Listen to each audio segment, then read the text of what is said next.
I think if you're listening to this deep dive, you've probably experienced something that's deeply relatable and, well, frankly, confusing. You had that one crystal, your favorite stone, maybe it was a smooth piece of amethyst or a grounding chunk of black tourmaline. The one you took everywhere. Everywhere. It felt like this powerful anchor.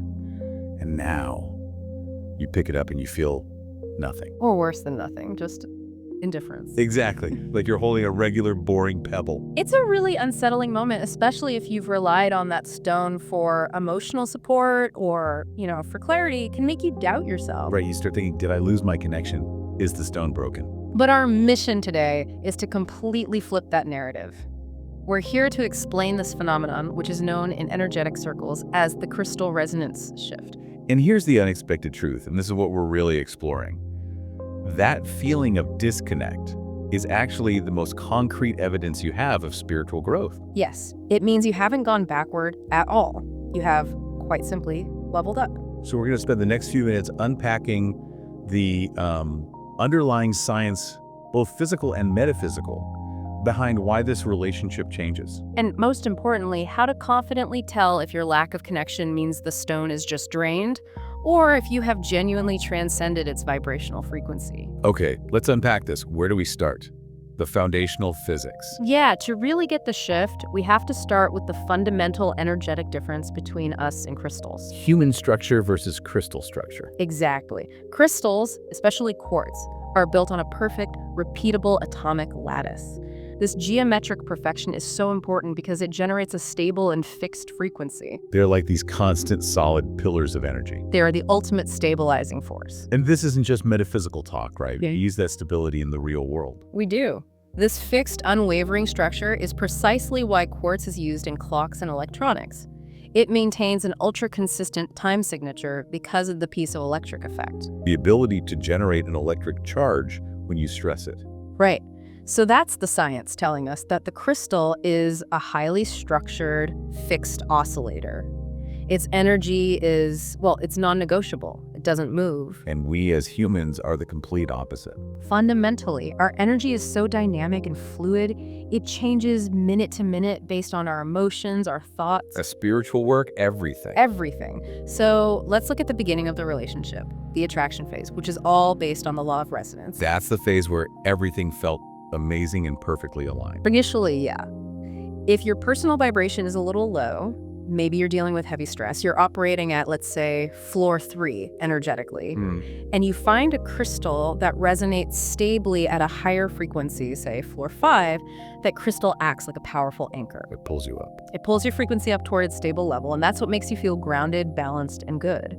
The stone is like a mentor or a battery. Now, when we look at that initial boost, I think we have to mention, there are sources suggesting that some of that benefit could be, expectancy, the placebo effect. That's a crucial point for a deep dive like this. We absolutely have to acknowledge that belief is immensely powerful. Yeah.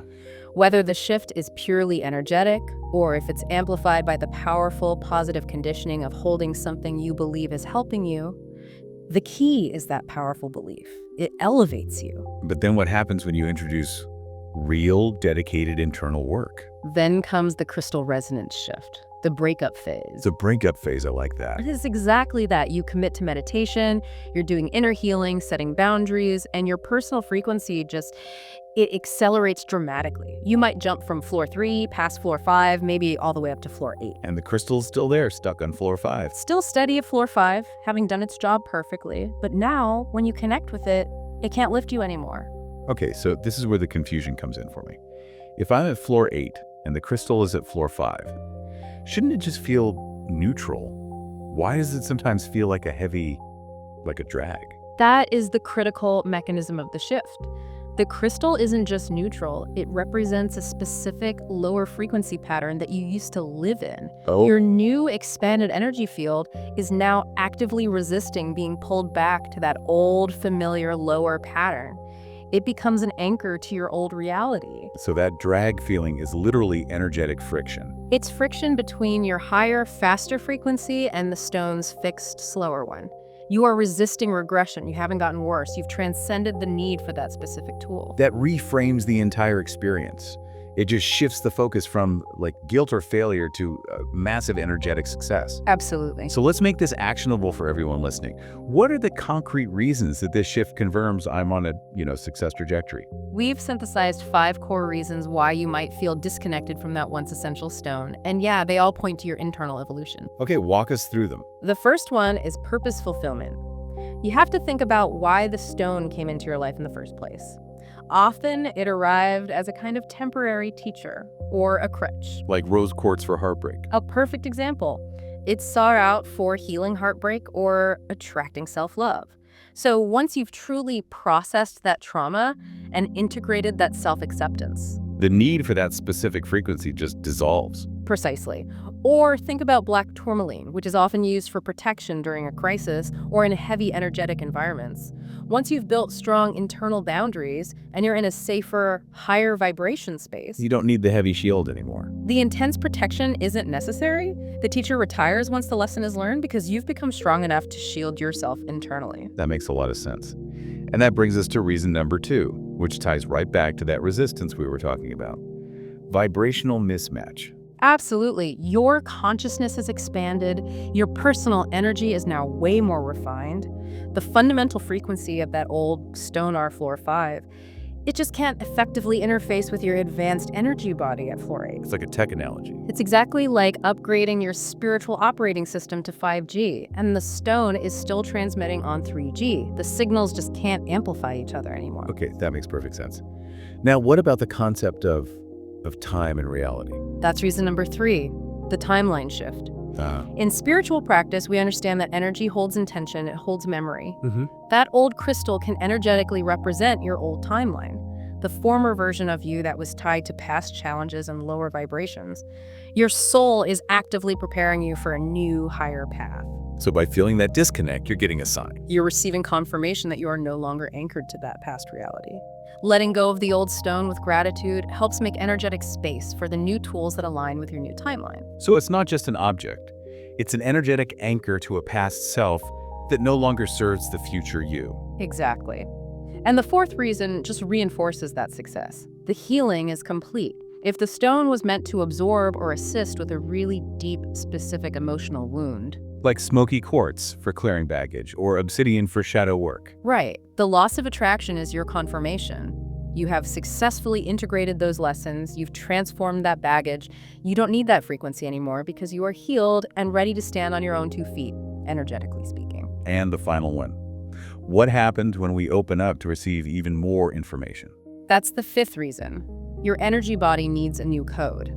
This internal growth often opens up totally new areas in your energy field, especially relating to the higher chakras like the crown or the soul star. So your system is ready for an upgrade. Your system is suddenly capable of receiving massive spiritual downloads, but it requires tools that vibrate higher, deeper, or are more specialized to handle that advanced information. The shift signals a new need for spiritual software. This is where we connect the dots for the listener. If I'm feeling this crystal shift, how do I know this is genuine transformative growth and not just, fleeting boredom or I'm just distracted? Yeah, that's the key question. We need to connect this to the broader process of spiritual awakening, that profound shedding of the old self. Awakening is fundamentally an energetic acceleration, and it affects every level of your being, your consciousness, your emotional body, even your physical cells.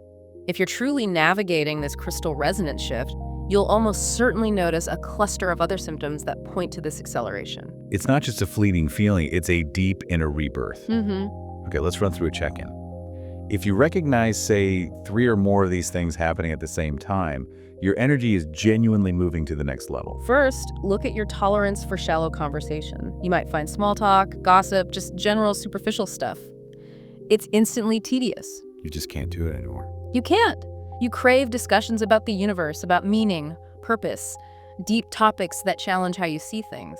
Second, you start seeking solitude. You find you need more personal space, more quiet time to integrate all this accelerating energy you're moving through. And you're not being antisocial, you're just recognizing a fundamental need for energetic integration. Totally. Third, your intuition.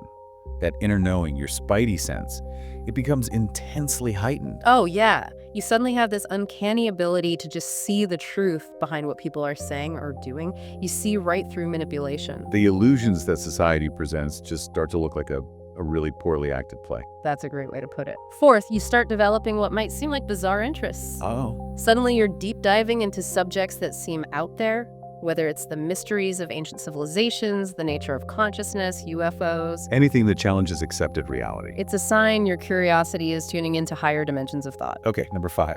The let go. This starts happening effortlessly. Old habits, toxic relationships, lifestyle choices that don't serve you anymore just start falling away with surprising ease. There's less struggle. Way less struggle because your higher frequency simply can't sustain those lower vibrational anchors. 6th, pay attention to your dreams and how you perceive reality. You might experience highly vivid or lucid dreams. Or start noticing unexplained glitches in reality, like really intense deja vu. Which is a sign your frequency is tuning into higher dimensional awareness. Exactly. And finally, number 7.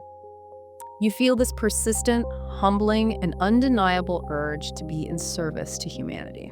Your focus shifts. It shifts from service to self. What can I get? To service to others. How can I contribute to the greater good? That is a foundational marker of true ascension. So if that whole combination resonates with you, you are navigating a major spiritual upgrade. Now let's get practical, because a lot of people feel, sentimental attachment or even superstition about what to do with their old stones. It's natural. First, let's talk about the dramatic stuff. If a stone breaks, it shatters, a cord snaps, or if it just completely disappears. Vanish. It should be viewed as an action taken for your protection or completion. A broken stone often means it hit energetic overload. It absorbed so much negative energy for you that it literally fractured. And if it's lost? It served its purpose and moved itself out to signal that you need to rely on your own strength now. So the takeaway is, thank it for its service, release any panic. Precisely. However, before you declare a stone obsolete, you have to run the cleansing test. The cleansing test. Because sometimes a crystal is just saturated. It's absorbed so much from you that it feels heavy or sluggish, not mismatched. So try a deep cleanse. Bury it in the earth overnight, use a sound bath. Or the easiest method you said is selenite. By far. So let's go a little deeper on selenite. Why is it the gold standard for cleansing? It's because of its unique structure. Selenite, which is a form of gypsum, it has a monoclinic crystal lattice. This gives it a vibration that's so high it acts like a continuous energetic filter. So it can't hold on to bad energy. It simply cannot hold lower vibrations. That's why we call it liquid light. Now, if after a deep cleansing session with selenite, you still feel that indifference, then the shift is confirmed. Absolutely confirmed. Okay, excellent. So we've confirmed we're operating on floor 8 or higher. What's in the next level toolkit? What stones align with those higher chakras, third eye, crown, soul star? When you move higher, you need high vibration stones. Stones that support ascension while also protecting your newly sensitive aura. Give us some of those heavy hitters for the new reality. I'd start with labradorite, the guardian of transformation. As your intuition sharpens, your aura gets more permeable. Labrador acts as a powerful, energetic shield. Protecting you from draining external influences. Exactly, while simultaneously helping you integrate higher wisdom. It is perfect for this exact transition period. And let's revisit selenite, not just for cleansing, but for receiving. Yes, selenite is vital for constantly clearing energetic junk from your field and preparing you to receive new spiritual information. Its vibration is so high, it works directly with the crown and soul star chakras. Facilitating those spiritual downloads we talked about. Keep it near your workspace, by your bed. It's essential. Okay, what about connecting with guides or other spiritual entities? For that, I would look toward celestite or angelite. As your frequency goes up, you naturally feel a closer presence of the angelic realms or your spirit guides. And these stones help clarify that connection. These high-frequency blue stones help you clarify those subtle communications and tune in without all the static. And similarly, for clarifying those vivid dreams, amethyst is still the stone of higher consciousness. It strengthens that connection to the divine. Always. And then there's the meteorite impact stone that people say truly changes everything, moldavite. Moldavite is in a league of its own. It's a tektite, formed from a meteorite impact 14.8 million years ago, so it's infused with extraterrestrial energy. We describe it as a quantum shift accelerator. Its energy field is profoundly distinct and intense.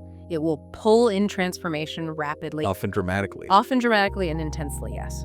For those who are genuinely ready for massive life change and spiritual acceleration, it is a high vibration tool for those who are committed to rapid evolution. So what does all this mean for you, the listener? I think the final message is one of just immense gratitude and release. You should feel so much pride that your spiritual dedication has validated itself so profoundly that it literally changed your energetic relationship with your old tools. It really is. It's a clear marker of success. It's a moment for celebration. It is. And when you release that old stone, you have some really meaningful options. You can keep it as a beautiful relic, a quiet reminder of the challenges you've overcome. Or return it to nature. You can return it to nature, embed it deep in the earth as thanks, or, and I think this is the most powerful act, gift it to someone who is currently walking the path you just completed.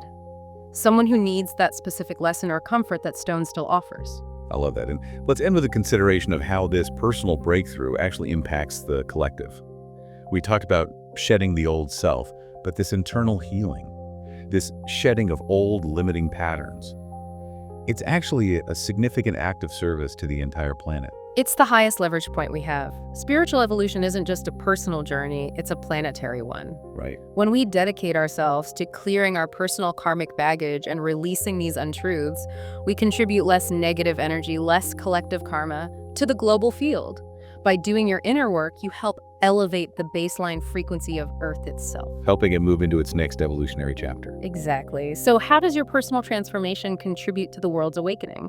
This is something for you to mull over or explore on your own. Thank you for diving deep with us. We'll see you next time.